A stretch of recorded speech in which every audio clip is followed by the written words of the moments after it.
Welcome guys, welcome to today's lecture. In our previous lecture, we have discussed about parallel plate capacitors. Now, in our previous lecture, we have discussed about these four types of parallel plate capacitors. Actually, in each type of parallel plate capacitors, the dielectric was characterized by different set of equations. That's why the capacitance of parallel plate capacitor differs from each other. Now, if you have not gone through my previous lecture, please go through that one first, because this is the part 2.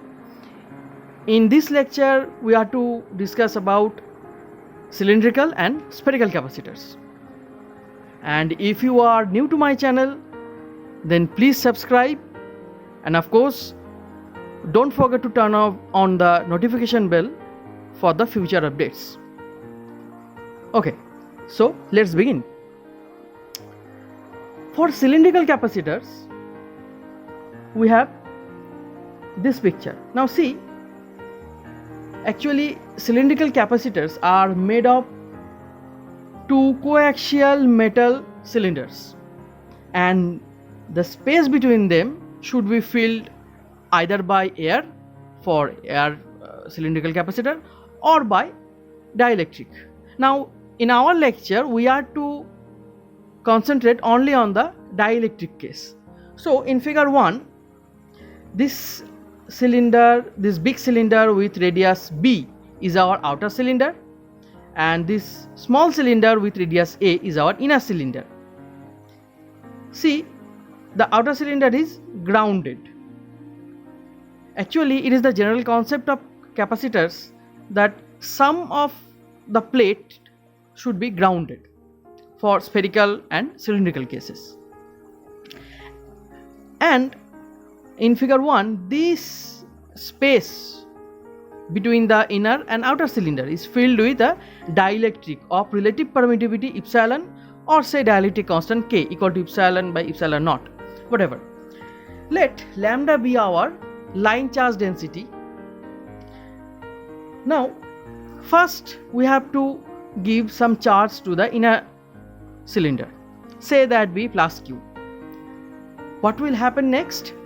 This plus Q will induce minus Q at the inner surface of the outer cylinder and plus Q at the outer surface of this outer cylinder. Now since these are metal cylinders, all charges will reside only on the surface and the outer surface is grounded. So the induced plus Q is now 0. But we have that minus Q at the lower surface. So the electric field at P, that is a distance r from this common axis. As I have been told before that these cylinders are coaxial, so there must be a common axis. This is the common axis for them. Okay, and this expression E equals to lambda by 2 pi epsilon r is derived from Gauss's law of electrostatics. For Gauss's law of electrostatics, I shall make a separate video, but for now we have to bear with this equation only.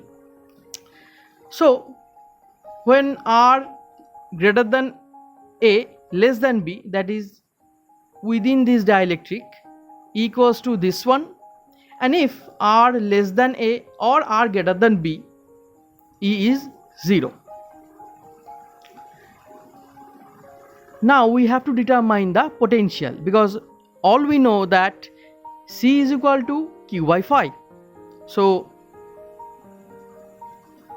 phi is equals to this one. Now see the upper and lower cases of this integration. At B the surface is grounded, so potential 0. Okay, at A let the potential be phi, so at A phi. Clear? And this minus comes from the fact that E equals to minus d phi dr. So d phi equal to minus E dr, and integration d phi equals to minus integration E dr. Now to compensate this minus, we have to alter these limits like A to B. See, phi equals to lambda by 2 pi epsilon A to B dr by r. Now dr by r is ln r, and putting those upper and lower cases, we have the result phi is equals to this one. Now in this presentation, I am not giving you the detailed mathematical expressions. For the detailed mathematical notes, you have to go through my PDF notes. So if you need my PDF notes, just put your email address at the comment box, and I shall send the total PDF note of dielectric capacitor part 1 and part 2 to you. Okay. Now let's proceed for the capacitance. Now the capacitance per unit length is defined as C equals to lambda by phi. Since we are dealing with line charge density, we have to deal with capacitance per unit length. So putting our value of lambda from this one, that is 2 pi epsilon Re, and phi from this equation, that is lambda by 2 pi epsilon ln of B by A. Putting these together here, we get C equals to 2 pi epsilon by ln of B by A. Remember, if it is air capacitor, then this epsilon will be replaced by epsilon naught. This is very important equation for your mathematical purpose. Now let's proceed for our spherical capacitors. Now spherical capacitors, there are at most 3 cases. The first one is an isolated sphere. Yes, an isolated sphere like this one can also act as capacitor. Why? Because capacitor means an instrument which can store charge. It is a metal sphere, so it can store charge. Since it is a metal one, all the charges will reside on the surface of this, so it can store charge. So a charged isolated sphere can be acted as a capacitor. Now all we know that at a distance A from O, the potential is Q by 4 pi epsilon epsilon A. Why not epsilon naught? Because all we know from 12th standard electrostatics that potential phi is equals to Q by 4 pi epsilon naught A, because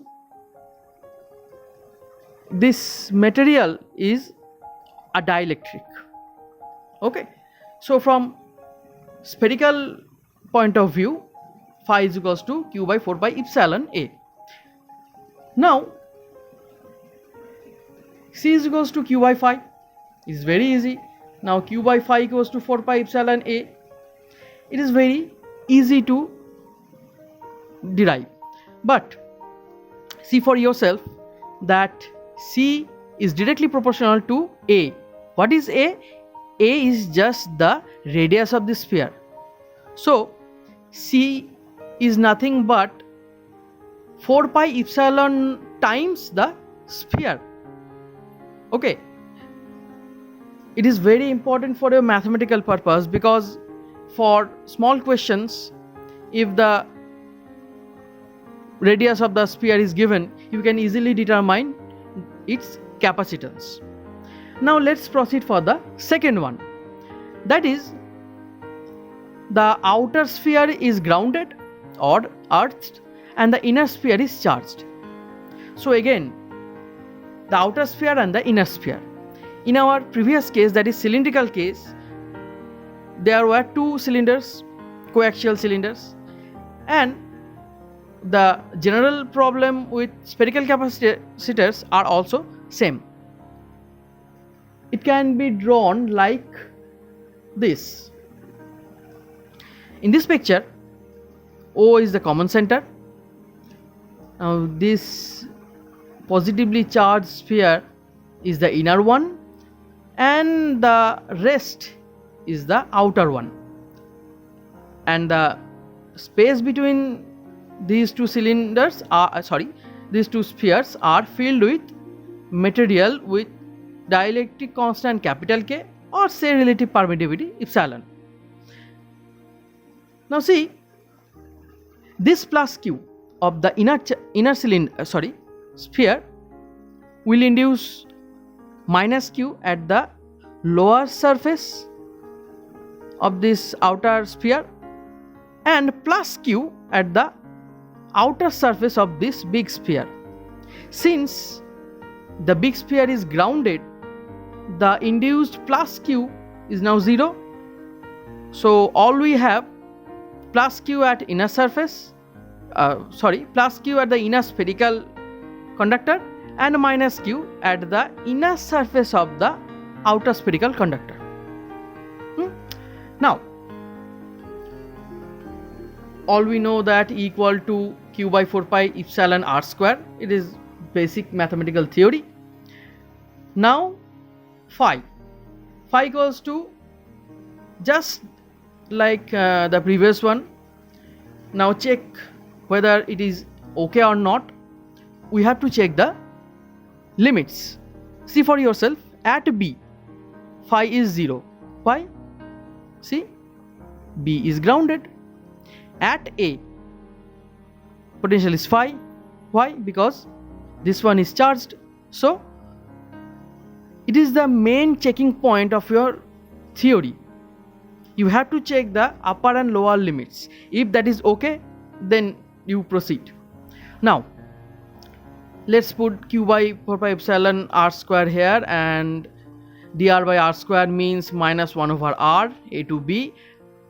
After necessary calculations, we have that phi equals to Q by 4 pi epsilon 1 over A minus 1 over B. So we have phi, we have Q, then we have our capacitance Q by phi. It is 4 pi epsilon by 1 over A minus 1 over B. It is the most important mathematical expression for the entire capacitor chapter. Actually, it is the most loving equation for us, the examiners. We often use this expression for your mathematical questions or mathematical problems. Now, the third part, that is, the outer sphere is earth and the inner sphere is charged.